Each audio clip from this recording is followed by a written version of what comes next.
Welcome to the Wise Podcast, where we have our host, Miss Trent Smith from Goodwill Easter Seals, and myself, Tamara Cantrell from UMADOP of Dayton.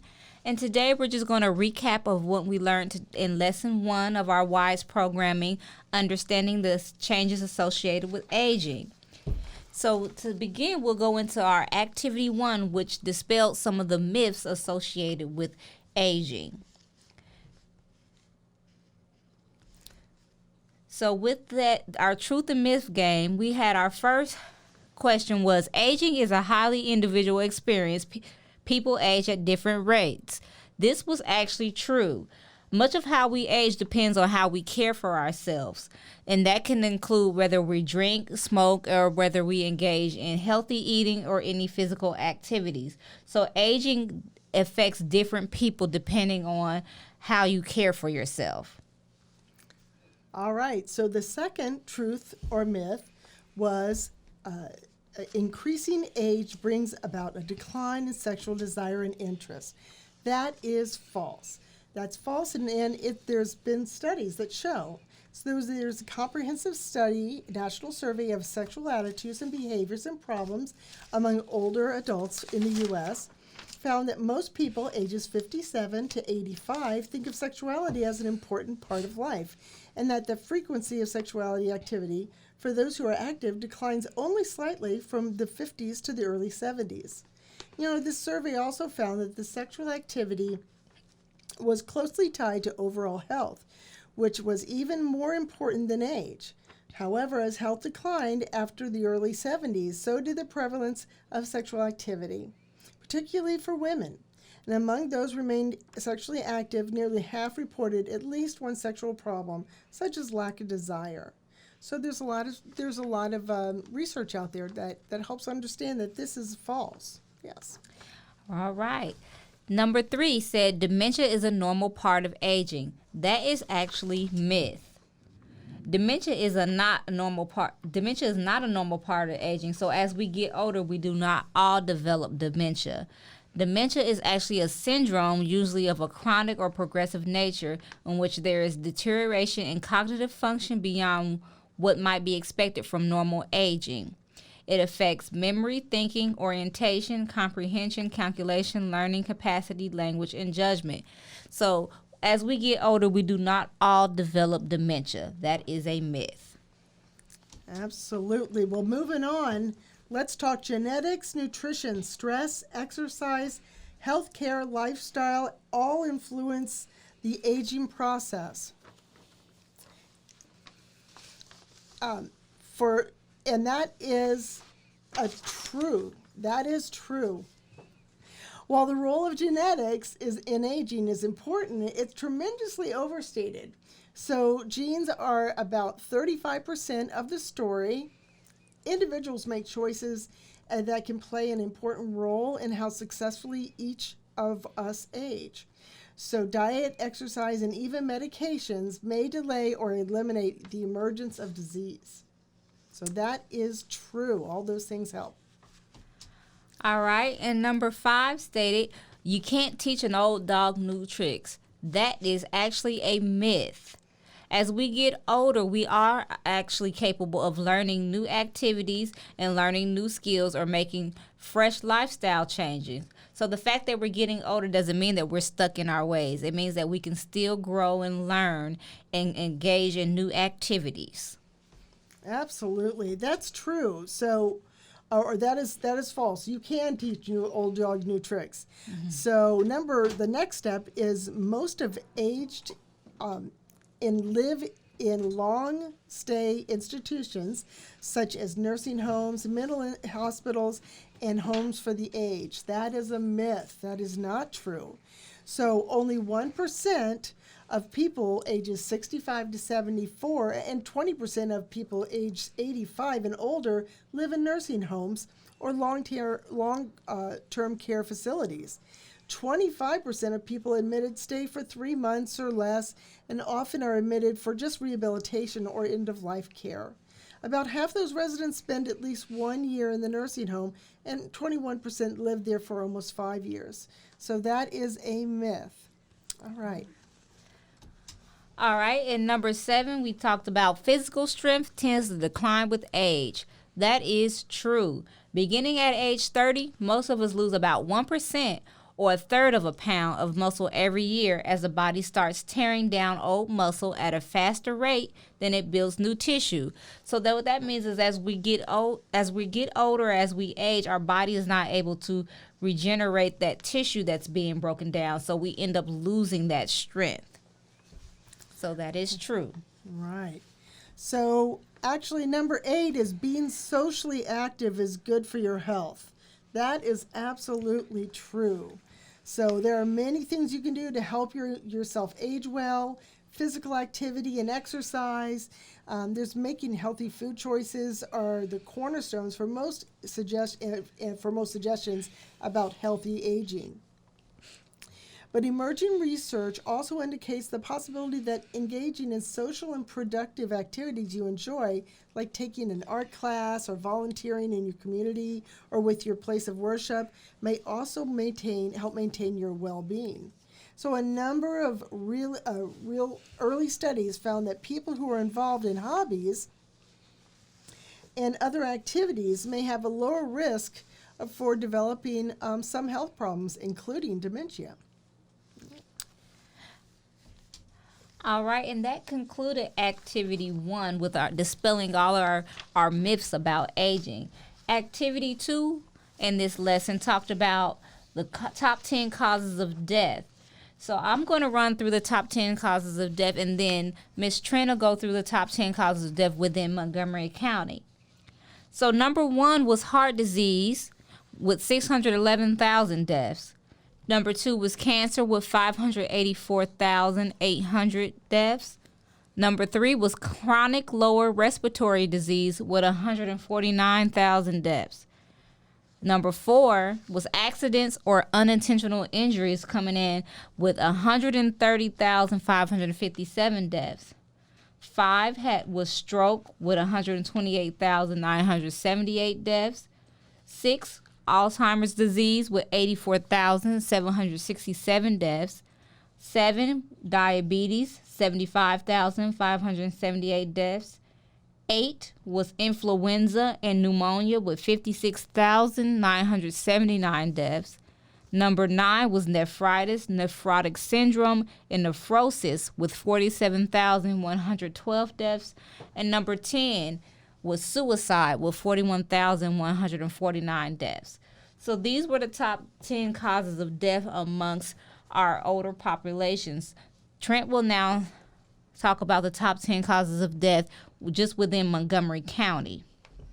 All right, so here we are. Heart disease, unfortunately, is the highest number, and it's 1,350. Cancer, it's 1,109, and about half of that are strokes, about 493. Chronic lower respiratory disease came in at 294, so it keeps going down.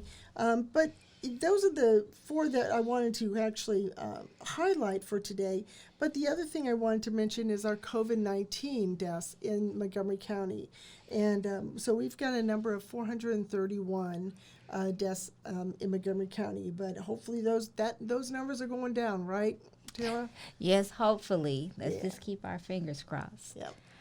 All right, so with that, Activity 3 was talking about risk and resiliency factors, and that tied in with Activity 2 because some of the causes of death are related to the risks that we have, and we're going to talk about or give some ideas of what we can do to limit those risks with our resiliency factors.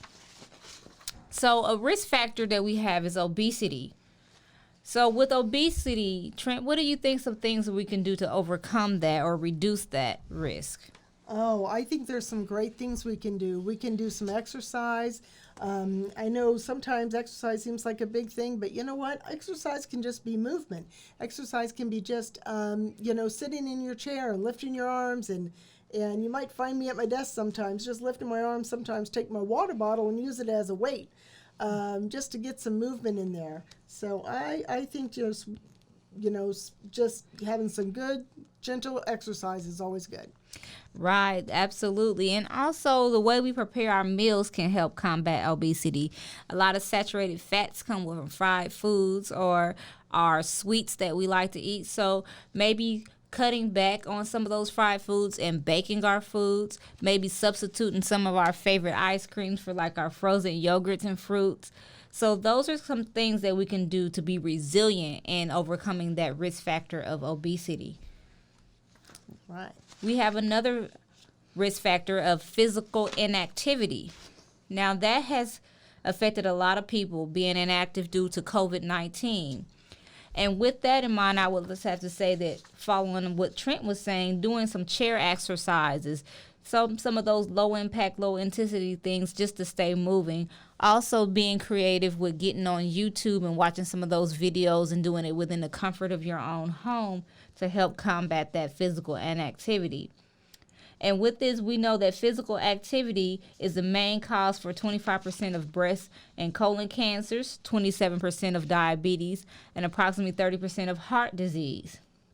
So we want to make sure that we limit that risk by staying active with some of the ideas that we've listed, or if you have some other things of your own that you may do to help combat physical inactivity, going on outings with your friends or your family members, just staying active and engaged. Absolutely. Another risk factor we have is cigarette smoking and alcohol use.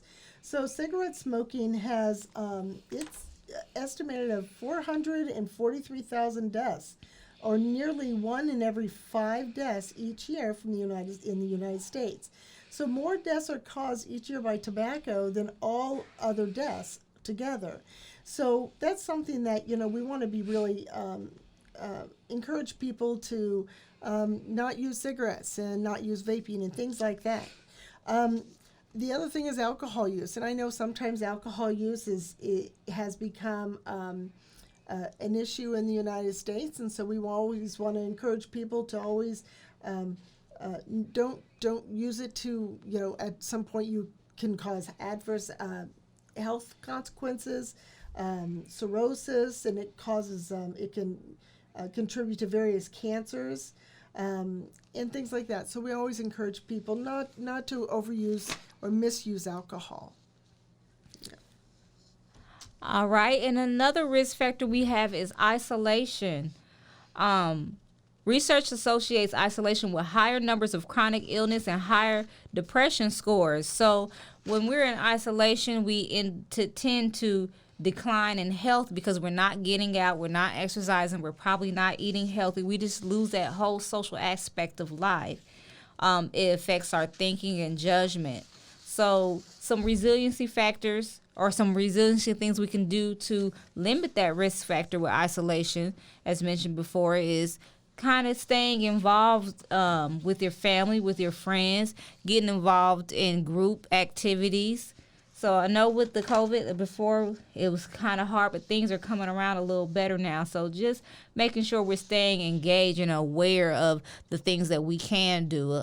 Zoom is a way that people have stayed in contact with each other, with their family and church members. So just trying to find some things to do to combat that isolation so that we don't become chronically ill.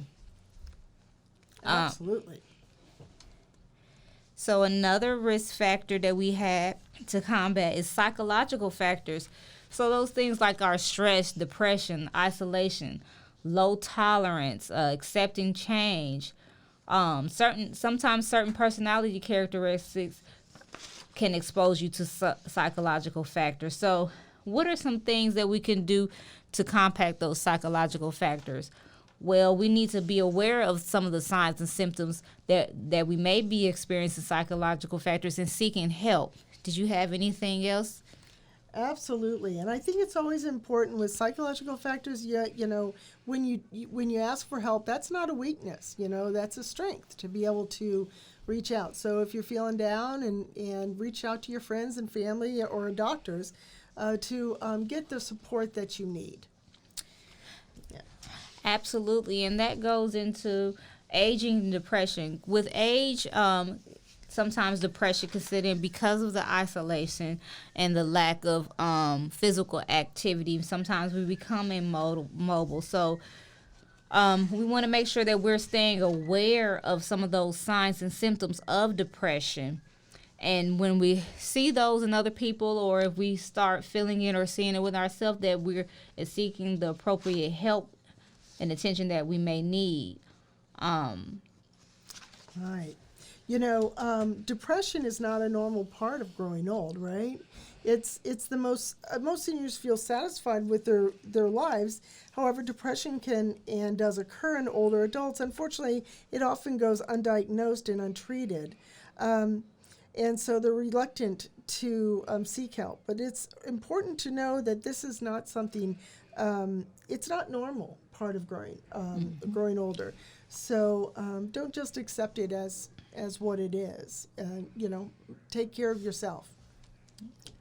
And with that in mind, in older adults, they're saying that some depression may go undiagnosed. So because of this, some symptoms to look for is fatigue, loss of appetite, sleep problems, or loss of interest in sex. And some people may think this is caused by other illness, but it actually can be a sign of depression. Feeling dissatisfied in general with life, feeling helpless or worthless. A lot of times you'll see people staying at home rather than going out and socializing. Having suicidal thoughts or feelings is a sign of serious depression, and it shouldn't be taken lightly, and especially in men. Sometimes men have that ego thing, or they have to put on that front, but it's something that affects everyone, whether you're a female, male. Yeah. So some things, when to see a doctor. If you feel depressed, make an appointment to see your doctor as soon as you can. Depression symptoms may not get better on their own, and depression may get worse if it isn't treated. Untreated depression can lead to other mental and physical health problems or problems in other areas of your life. Feelings of depression can also lead to suicide. If you're reluctant to seek any type of treatment, it's important that you talk to a family friend or loved one, healthcare professional, faith leader, or just someone that you trust. Because as we age and get older, that can be something that we experience, depression, and it can take on all those things in our life. Absolutely. And I just want to kind of add there also, it's really important that if you see you have a friend or someone that you know that is having suicidal thoughts or kind of acting like they're really down, it's okay to ask them and talk to them about it. And, and if you're concerned, you can share that with someone else. Because everyone wants someone looking out for them, Right. Absolutely. Okay, and to wrap up this lesson, we wanted to make sure that we give everyone the opportunity to think about some ways that they can commit to wellness. So, Trent, could you kind of give us an idea of the commitment of wellness wheel and things that people can do or areas of their lives they can commit to maintain a healthy life? Absolutely. The wellness wheel is a wonderful way to look at all of the things that can add into, you can take part of into improve your wellness. So there are different areas. I'm just going to run through these, but we can come back and talk about them. Your social ways to find ways socially to actually help yourself become to a better life. Intellectual, emotional, occupational, environmental, financial, spiritual, and physical. So these are some great areas that you can make a choice to make a commitment to choose one of these areas actually to move forward and find some good decision making in your life to help you feel better. Exactly. In our commitment to wellness, it just helps us focus on a path in order to enhance our quality of life. So that's what our commitment to wellness is all about. So if you can pick one of those areas to focus on, doing an area to do better in, it helps increase our quality of life. And then we can pick several areas, or you can go on to the next area. So, and it's something that you can revisit too throughout your journey to maintaining a healthy, balanced life. Right. Hey, so I'm just gonna tell you what mine is. Mine is to be physical. I am on the road. I want to make sure I'm getting more exercise. Being inside and with the cold weather and with COVID, I'm going to find a way somehow to pump up my physical activity to help me feel healthier.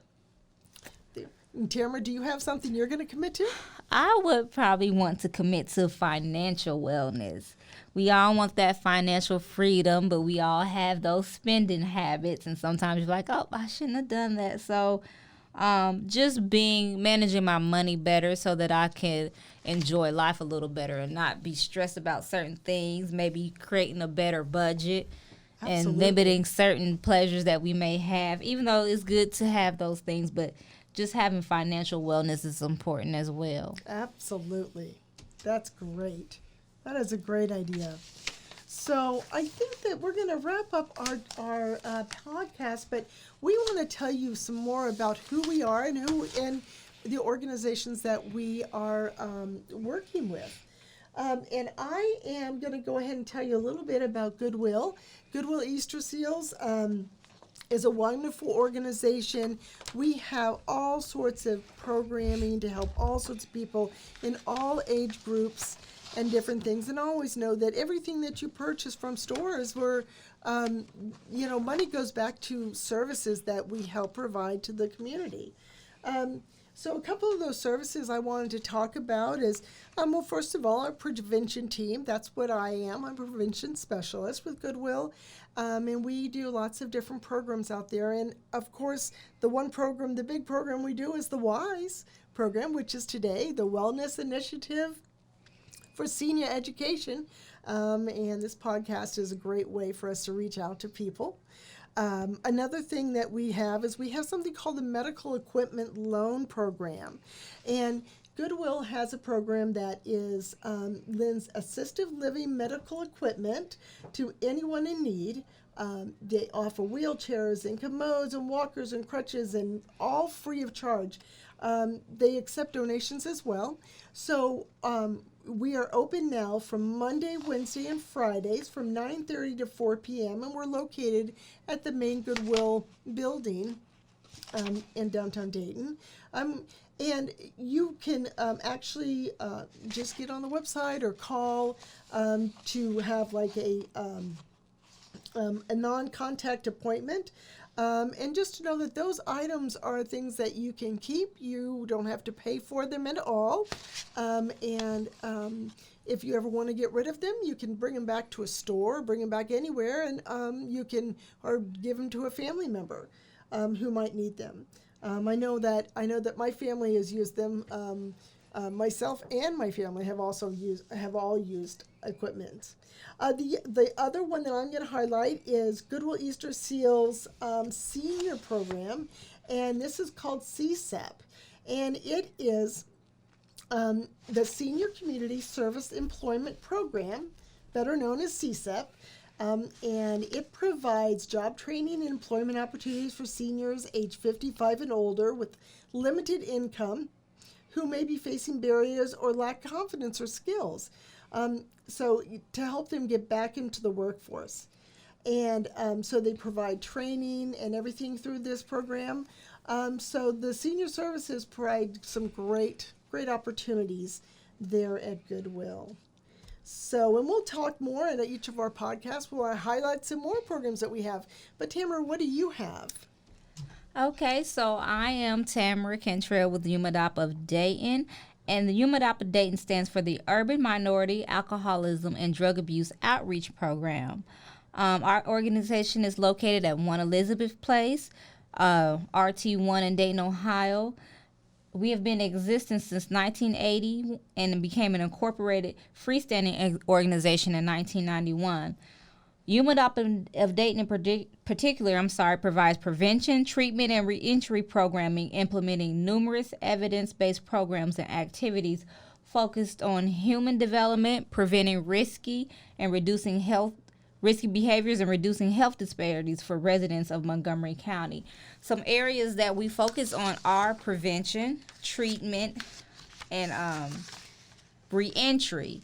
I am in the prevention area. In the prevention area, we have our OVPP program, which is the Ohio Violence Prevention Program, and that is designed to reduce youth violence by increasing their awareness to counteract environmental risk, which contribute to violent behaviors such as your bullying, domestic violence, verbal, and other forms of violence. We also have the Aiming High program at UMaNOP of Dayton, and that is a community-based asset development program that offers positive alternative choices for youth between the ages of 10 and 15. Aiming High is actually designed to increase youth decision-making skills to reduce teen pregnancy, dropouts, substance abuse, and mental health problems such as depression and suicide.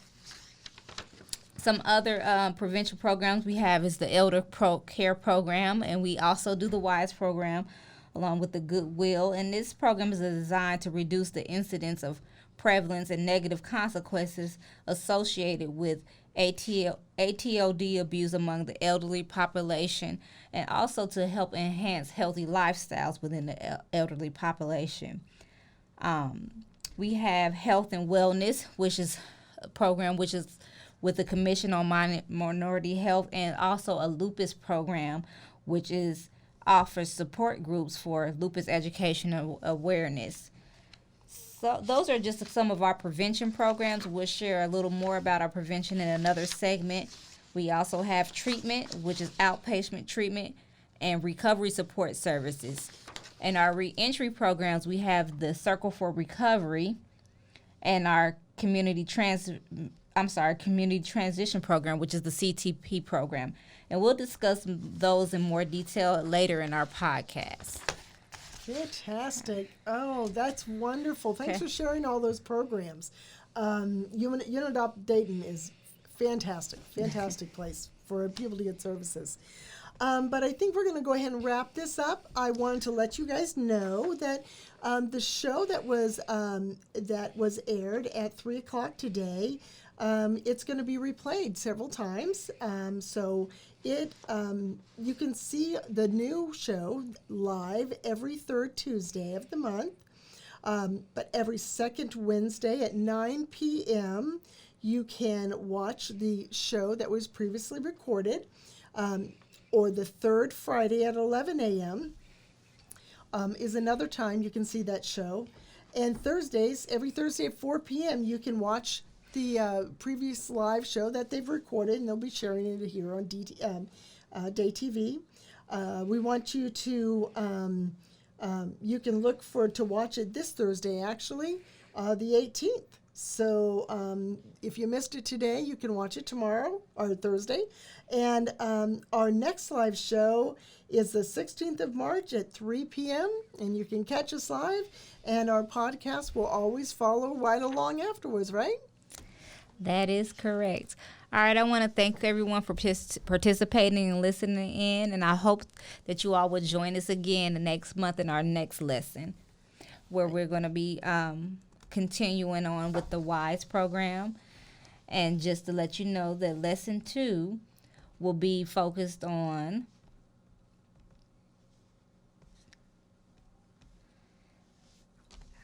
That's all right. Having some difficulty. We have aging sensitivity. I'm sorry. It's 6 lessons. Lesson 2 will be focused on aging sensitivity. Perfect. All right. All right. Thank you, Tamara. All right. Thank you, Trent, and I'll see you next time.